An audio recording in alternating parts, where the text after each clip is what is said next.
जय हिंद साथियों, मैं एक जरूरी मुद्दे पर बात करने के लिए आप सभी से जुड़ रहा हूं। बात कर रहे हैं हम आर्थिक और सामाजिक न्याय की।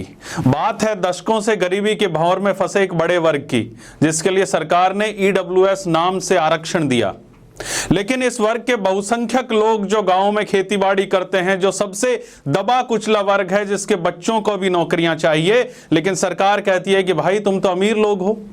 जबकि सरकार की ही एक कमेटी 5 एकड़ जमीन की महीने की आय कितनी बताती है? 5,000 रुपए महीना। सोचिए इस वर्ग के साथ इस देश में क्या भद्दा मजाक हो रहा है। ईडब्ल्यूएस आरक्षण एक ऐसा झुंझुना हो गया है जिसकी आवाज हमारे समाज तक, हमारे बच्चों तक नहीं पहुंच पा रही। कभी सोचा है क्यों?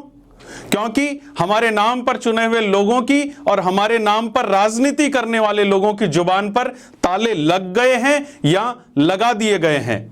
राजस्थान, गुजरात, हरियाणा सरकार ने आर्थिक पिछड़ा वर्ग के लिए सरलीकरण करके ईडब्ल्यूएस वर्ग के पक्ष में बड़े फैसले लिए हैं, किंतु केंद्र सरकार नहीं सुन रही और हमारे समाज के ही राजनीतिक प्रतिनिधि भी हमारी बात को ठीक ढंग से नहीं उठा पा रहे। अब लगता है कि आम आदमी और युवाओं से जुड़े हमारे मुद्दे पर हम लोगों को खुद को ही बोलना पड़ेगा।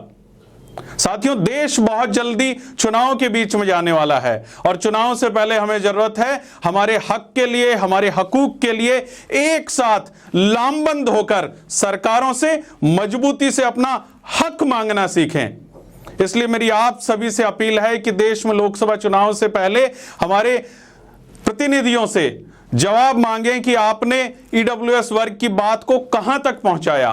हम सरकार से सवाल पूछें कि आपकी ईडब्ल्यूएस आरक्षण के सरलीकरण को लेकर नीयत क्या है। साथियों, क्या आप अपने अधिकार के लिए खड़े होने को तैयार हैं? क्या आप सरकार से सवाल पूछने के लिए तैयार हैं? क्या आप अपने समाज को आंदोलन के लिए खड़ा करने के लिए तैयार हैं? क्या आप उनसे अधिकार मांगने के लिए तैयार हैं जो आपके वोट से, आपके समर्थन से लोकसभा और विधानसभा में पहुंच रहे हैं? तो आइए हम सब मिलकर सरकार और सिस्टम को मजबूर करें कि वो हमारे हक के साथ खिलवाड़ नहीं कर पाए। आप सभी से सिर्फ इतनी सी अपील है कि यहां बिना मांगे कुछ नहीं मिलेगा। फिर वो लोग क्यों खामोश खड़े हैं? याद रखती है दुनिया उन्हीं को जो हक और हकूक के लिए मजबूती से अड़े हैं। अगर आप अपने हक के लिए धरातल पर संघर्ष करने के लिए तैयार हैं तो युवा साथियों से मेरी प्रार्थना है कि इस मुद्दे पर आप क्या सोचते हैं हमें जरूर बताइए। साथ ही साथ सुझाव भी दीजिए कि अपने अधिकार के लिए हमें क्या करना चाहिए। धन्यवाद।